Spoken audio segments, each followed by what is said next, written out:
और आप देख रहे हैं उत्थान न्यूज। उत्थान न्यूज में आज बहुत ही स्पेशल गेस्ट हैं हमारे साथ, और हमारे साथ है विनोद बंसल जी, जो कि नेशनल स्पोक्स पर्सन है वीएचपी यानी कि विश्व हिंदू परिषद के। सर, आपका बहुत बहुत स्वागत है। धन्यवाद। हमारा जो पहला प्रश्न है वो ये है कि हमने 2014 से देखा कि हिंदू थोड़ा जागरूक हुआ है और संगठित होकर उसने भाजपा की राष्ट्रवादी सरकार को वोट दिया है। इस एकता से वो जिनका उद्देश्य केवल सत्ता में काबिज होना था, वो काफी परेशान है। आज हिंदुओं को जाति जनगणना और अन्य माध्यमों से जातियों में बांटने और जातियों के नाम पर प्रवोक करने की वो बहुत कोशिश कर रहे हैं, और कोई ताज्जुब नहीं कि आने वाले वक्त में वो जाति के नाम पे भारत में कहीं भी दंगे भड़का सकते हैं। तो विश्व हिंदू परिषद को के पास ऐसी कोई योजना इसको डील करने के लिए? देखिए, सबसे पहले तो हरिगढ़ की इस धरा पर हरित क्रांति लाने के लिए मीडिया में आपको साधुवाद देता हूँ। आपको वीडियोज़ में देखता रहता हूँ। मुझे अच्छा लगता है कि कम से कम राष्ट्रवादी विचार के लिए एक युवती और एक दुर्गा की तरह खड़ी हुई है। Thank you sir. दूसरा ये कि आपने जो बताई कि जातिगत विभाजन, देखिए, जाति हमारे देश की, हमारे हिंदू संस्कृति की एक ब्यूटी है। हम जिसे कहते हैं विविधता में एकता, यही तो समाज है जो बिखरे हुए लोगों को एक करके चलता हो। लेकिन कुछ शक्तियाँ हैं जिनको कि ऐसा लगता है कि जाति जो है ना, एक दूसरे के दुश्मन है। वो उनके बीच में विभेद पैदा करने की कोशिश करती हैं, और उनको लगता है कि ये हिंदू नहीं है, वो हिंदू नहीं है, वो हिंदू नहीं है, वो हिंदू नहीं है, ये हिंदू है। तो ये जो विभेद है वो भी आपने देखा होगा, सिर्फ एक पॉलिटिकल जमात है, वही करती है, जो मजहबी माइंडसेट के साथ चलती है। मजहबी माइंडसेट के साथ में जो पॉलिटिकल जमात चलती है, उसका अपना रिलीजन कुछ और होगा भले ही, लेकिन उसका एकमेव उद्देश्य है पॉलिटिकल गेन। अब उनको कितना मिल रहा है वो अलग बात है, कभी कभी मिल भी जाता है, कभी कभी छूट भी जाता है। लेकिन जाति हमारे लिए कभी कोई कठिनाई नहीं रही, और इतने सारे अलग अलग तरह के पुष्प होते हुए भी, अलग अलग रंग के होते हुए भी, हम सब एक फूल हैं। और यही हम कहते हैं कि ये दुनिया के अंदर बड़ा कम मिलता है आपको, कि भाई अलग अलग जातियों बटा होने के बावजूद भी हिंदू समाज एक है। मैं ऐसा मानता हूँ कि चाहे एएमयू हो या हरिगढ़, दोनों हैं बेसिकली, कोई कोशिश कितना ही कर ले, लेकिन अलीगढ़ और हरिगढ़ का जो डिफरेंस है ना जी, वो समझ में आता है लोगों को जी।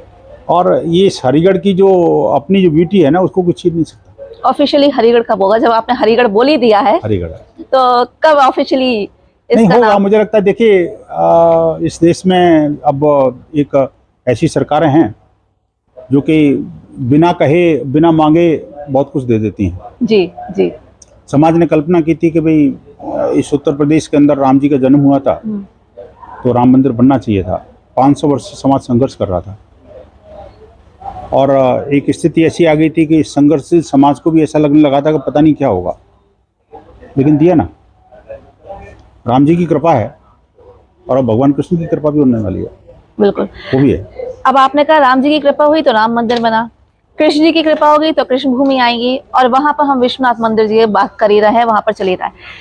बहुत अच्छी ये एक पहल है जहाँ मंदिर बनाए जा रहे हैं, लेकिन आने वाले वक्त में ये मंदिर बने रहे, इनको वक्फ प्रॉपर्टी अपने वक्फ बोर्ड अपना प्रॉपर्टी ना स्थापित कर दे। जैसा आप देख रहे हैं कि बहुत सारे गांव हैं जो गांव पलायन किए जा रहे हैं। वक्फ बोर्ड एक बार में कह देता है कि ये हमारी जमीन है। ऐसा ना हो, वो मंदिर ही बने रहें, क्योंकि अगर हम कश्मीर की बात करें तो 50,000 मंदिर जो है तोड़ दिए गए, उसमें 50 लोग बाहर निकल के नहीं आए। उसके लिए आप क्या सोचते हैं, क्या होना चाहिए? देखिए, विश्व हिंदू परिषद के प्रयास मुझे लगता है कि रंग ला रहे हैं, और सरकार इन सब मामलों को लेकर के गंभीर हुई है। केंद्र सरकार ने ऑलरेडी बिल पार्लियामेंट में रख दिया है। वो ठीक है कि जेपीसी के सामने है, वो जेपीसी उसमें निर्णय लेगी। हमें भी लग रहा है कि सब चीज़ों को डिस्कस करके डिसाइड करना चाहिए, जो हमारी लोकतांत्रिक परंपरा है। और हमारा विश्वास है कि ऐसी जो विभत्स सिचुएशन जो वक्फ बोर्ड ने क्रिएट की हुई है, उससे राष्ट्र को जल्दी मुक्ति मिलेगी। अब देखिए, मैं एक एग्जांपल देता हूँ।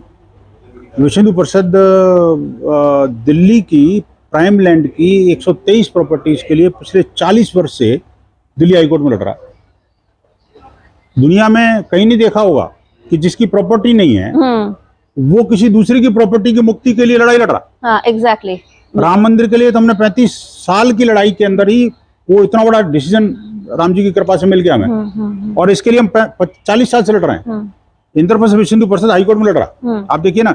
लेकिन हमने अनेक बार ऐसे उतार चढ़ाव आए, 2 बार तो स्वयं इंदिरा गांधी जी ने, एक बार 84 में और उसके बाद में 2014 में मनमोहन सिंह सरकार ने वो 123 की 23 प्रॉपर्टी जो है ना, थाली में सजो के वक्फ बोर्ड को दे दी वापस, इलेक्शन से कुछ घंटे पहले, जब वो 14 का इलेक्शन डिक्लेयर हुआ था। और विश्व हिंदू परिषद का केंद्रीय प्रतिनिधिमंडल, जिसमें मैं भी था सौभाग्य से, और पूरे इलेक्शन कमीशन से मिला था।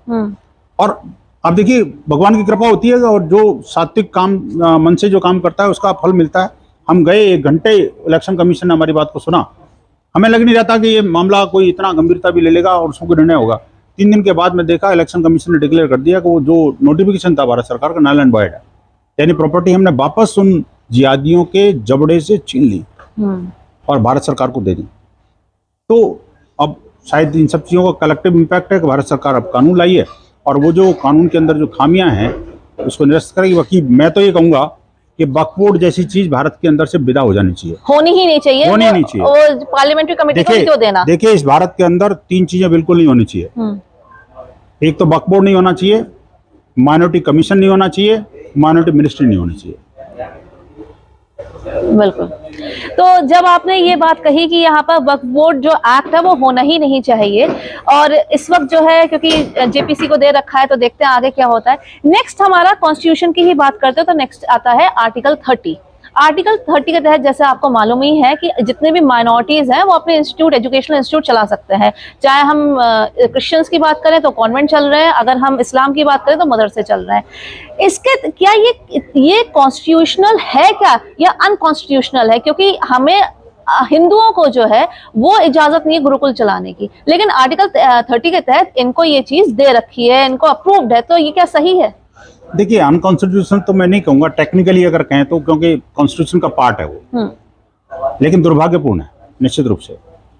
और ये पता नहीं किस सोच के साथ में ये इम्प्लीमेंट किया गया, और जब इम्प्लीमेंट किया गया था तब आपको याद होगा कि उस समय कोई माइनॉरिटी की कोई डेफिनेशन भी नहीं थी।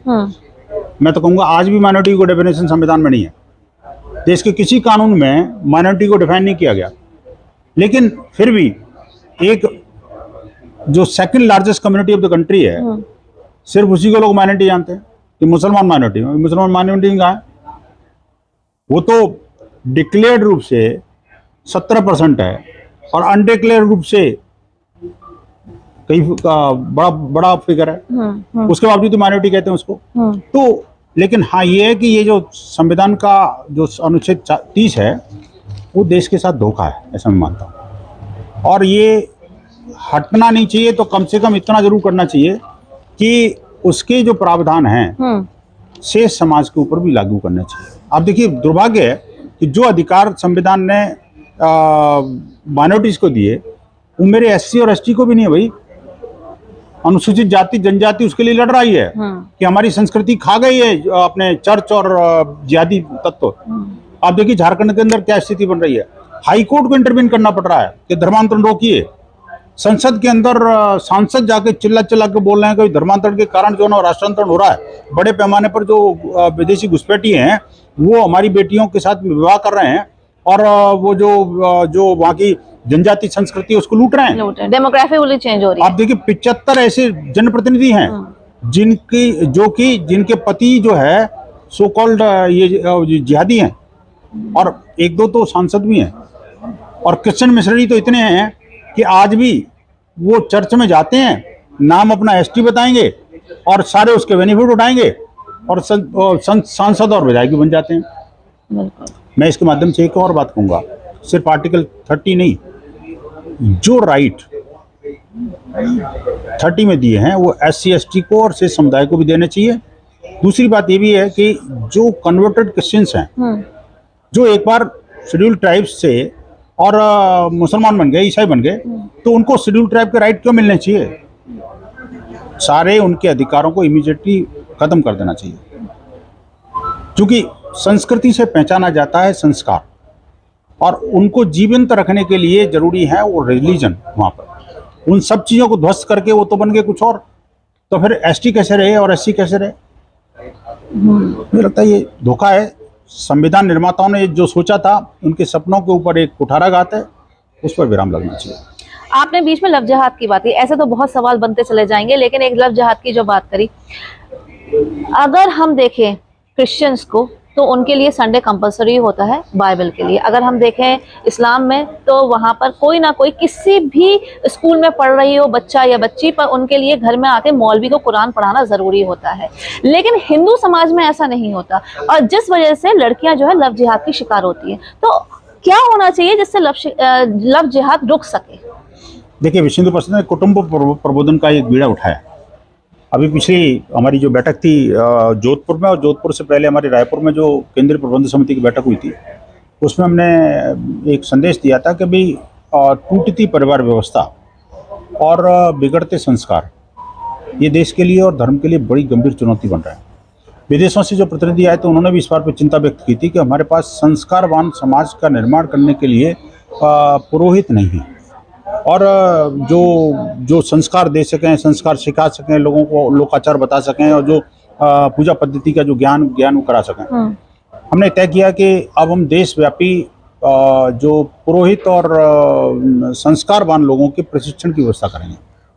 हालांकि पुरोहित और जो अपना अर्चक पुरोहित हमारा जो आयाम है, वो देश में लगभग 2 दशकों से हम ऐसे अर्चक पुरोहित प्रशिक्षण के कार्यक्रम चला रहे हैं। दक्षिण भारत में से कि बड़े अच्छे गंभीर परिणाम आए हैं उसके। वो परिणाम क्या है जी, कि हमने उसमें उसके माध्यम से जो खासकर जो जिसको आप अनुसूचित जाति जनजाति कहते हैं, उस समुदाय के और बहनों को भी जोड़ करके हमने उनको प्रशिक्षित किया। और ऐसी हजारों की संख्या में SC ST और महिलाएं आज देश के अलग अलग मंदिरों में और धर्मस्थलों में पूजा पाठ करा रही हैं, घरों में जाके संस्कार करा रही हैं। अब यही बात हमें जब विदेशों के लिए जब ध्यान में आई, विदेशी प्रतिनिधि ने जब इस बात की रखी, तो हमने अब उत्तर प्रदेश के आपके अयोध्या में एक बड़ा एक इंस्टीट्यूट हम बना रहे हैं, और उसके लिए हमें बातचीत हो गई सरकार से और अपने इसमें ट्रस्ट से भी। तो एक बड़ा इंस्टीट्यूट बनाएंगे जिसमें कि हम जो है उन पुरोहितों को वेद ज्ञान और जो धर्म शास्त्रों के और मंत्रों का ज्ञान के साथ साथ हम उनको अंग्रेजी और टेक्नोलॉजी का भी ज्ञान देने, बिल्कुल, जिससे कि वो विदेशों में जा करके हर किसी के साथ आराम से कम्युनिकेट कर सकें और टेक्नोलॉजी के माध्यम से इस ज्ञान विज्ञान को और प्रसार कर सकें। तो ये जो काम है वो हमें द्रुत गति के साथ करना है, और इस तरह की चीजें जो संस्कारहीनता समाज में आ रही है, उसके लिए दुर्गा वाहिनी और बजरंग दल ने समय समय पर ये अपने प्रशिक्षण शिविर लगाता है। और बजरंग दल का तो ध्येय वाक्य सेवा, सुरक्षा और संस्कार है। तो इनके माध्यम से हम व्यापक जन जागरण का कार्यक्रम कर रहे हैं, जिससे कि समाज के अंदर जो संस्कारहीनता या जो भी ये जो लव जिहादियों के प्रति, या जिसे कहते हैं कि भी वो लोग जो चल रहे हैं जिस गति के साथ में, उसको हम कहीं ना कहीं उनको सच्चाई के साथ में अवगत करा सकें। तो देखिए आज स्थिति क्या हो रही है, ये जो तथाकथित रिलीजन मजहब जो है वो ढोंगी वातावरण ज़्यादा चला रहे हैं। मैं देखता हूँ कि जो चर्च का पादरी का नाम सुनते के साथ ही आपके दिमाग में एक पिक्चर आती है कि वाइट श्वेत वस्त्र होगा, क्रॉस लगा होगा, बिल्कुल जेंटलमैन सा नजर आएगा, जिसको हमें जिसको जेंटलमैन कहा गया, बताया गया। लेकिन आज वो पादरी नहीं बचा। अब पादरी भगवा धारण करेगा, त्रिपुंड लगाएगा, और वो अपने माला धारण करेगा और तिलक लगाएगा। और इवन चर्च भी व्हाइट में नजर आते थे हमेशा, आज वो चर्च भी भगवा हो गए और उनका नाम चर्च नहीं है। मैं देखता हूँ कहीं प्रार्थना स्थल लगते हैं, कहीं उपासना स्थल लगते हैं, कई जगह तो वो मंदिर ही रख लेते हैं और अंदर ईसा मसीह की वो चित्र लगा होगा। और कीर्तन के नाम पर हमारे जैसे रामधुन होती है, हमारे जो भजन कीर्तन होते हैं, वही कीर्तन झालर मजीरा लेकर के और लोगों को भ्रमित करते रहते हैं और धीरे धीरे करके उनको कन्वर्ट कर रहे हैं। हम इसके विरुद्ध जो है लोगों को जागरूक कर रहे हैं कि भाई ऐसे छल प्रपंचियों से, धोखेबाजों से, षड्यंत्रकारियों से और धर्म विरोधियों से सावधान रहिए, नहीं तो अगला टारगेट आप ही होने वाला है। बिल्कुल। एक आखिरी सवाल, अगर आप क्योंकि अलीगढ़ में आए तो AMU की बात ना हो तो ऐसा तो हो ही नहीं सकता। AMU एक ऐसा एजुकेशनल इंस्टीट्यूट है जहां हम देखते हैं आए दिन कोई ना कोई टेररिस्ट एक्टिविटी होती है या एंटी नेशनल एक्टिविटीज में लिप्त है ये। हम बात करें सिमी की, हम बात करें टुकड़े टुकड़े गैंग की, ये सारी वो चीजें ज्यादातर वहाँ के जो लोग हैं ऐसी ही चीजों को सपोर्ट करते हैं जो एंटी नेशनल होती है। इसमें ये क्योंकि सेंट्रल यूनिवर्सिटी है। लेकिन इसमें अगर हम ओबीसी एससी एसटी की बात करें तो वो रिजर्वेशंस नहीं दिए जाते, ना स्टाफ में है ना स्टूडेंट्स में है। हिंदुओं के नाम पे, जैसा अभी कहा था कि हिंदुओं के नाम पर जो है लड़कियों को ज़्यादा, हिंदू लड़कियों को ज़्यादा एडमिशन दिया जाता है। तो क्या ऐसे एजुकेशनल इंस्टीट्यूट होने चाहिए आज भी? निस्संदेह ये बड़ी गंभीर बात आपने कही है, और ये देश की शिक्षा व्यवस्था पर एक कलंक है, मैं कहूँगा इसको, कि आज भी जब संविधान प्रदत्त अधिकार जो है, जो सारे विश्वविद्यालय दे रहे हैं, उसमें एक ही एक्सेप्शन है। वाई दिस एक्सेप्शन इज, मैं तो कहूँगा भारत सरकार से इस बारे में गंभीरता से प्रयास करे। कम से कम कुछ नहीं तो हमारे एससी और एसटी समाज के बंधुओं को तो कुछ रिजर्वेशन का प्रोविजन कराए, और साथ में साथ आखिरकार उस एडमिनिस्ट्रेटिव ब्लॉक में जिन्ना क्या कर रहा है, जिन्ना को निकल के बाहर फेंकना चाहिए तुरंत। जिन्ना का इस यूनिवर्सिटी से क्या रिश्ता भाई? एक चीज आपने जिन्ना आपने कहा कि निकल के बाहर फेंकना, क्या उस जहनियत को निकाल सकते हैं आप जो जिन्ना निश्चित वाली रूप से जहनियत है? जिन्ना निकलेगा तो जिन्नावादी मानसिकता भी निकलेगी। मैं कहता हूं कि जिन्ना निकालने का मतलब ये नहीं है कि सिर्फ उसकी फोटो निकालनी है, उस मानसिकता को निकाल के सरेआम सड़क पर चौराहे पे फेंकना है। सर ऐसी बहुत सारी चीजें हैं, वहाँ जमात आती है जो कन्वर्जन के लिए उकसाती है। वहाँ पर हॉस्टल्स हैं जिनको हॉल्स कहा जाता है, वहाँ पर दो हिंदू एक साथ एक रूम में नहीं रह सकते, वहाँ एक मुस्लिम रहना जरूरी है। ऐसी वहाँ पर पूरे यूनिवर्सिटी में आपको कहीं मंदिर नहीं दिखेगा, उस कैंपस में हॉल्स के अंदर सब कहीं मस्जिद है। ऐसी बहुत सारी चीजें हैं, तो कब तक ये सारी चीजें चलती रहेंगी वहाँ पर? मुझे लगता है कि इस बारे में सरकार, राज्य में एक सशक्त सरकार है, आपके माध्यम से एक संदेश गंभीर जाएगा, और गंभीर सरकार गंभीरता के साथ सोचने वाली और एक प्रखरता के साथ काम करने वाली है। मुझे कहने की आवश्यकता नहीं है, तो उसका परिणाम भी सामने आएगा। बहुत बहुत धन्यवाद सर आपके समय का, आपने हमें उत्थान न्यूज़ को समय दिया। तो ये थे हमारे साथ आपके विनोद माध्यम बंसल से जी। राष्ट्र का उत्थान हो, इस हरिगढ़ का उत्थान हो, और उत्थान न्यूज़ जो है जगती के उत्थान के लिए काम करे, ऐसे बहुत मेरी बहुत मंगल धन्यवाद कामना है। सर, बहुत बहुत धन्यवाद।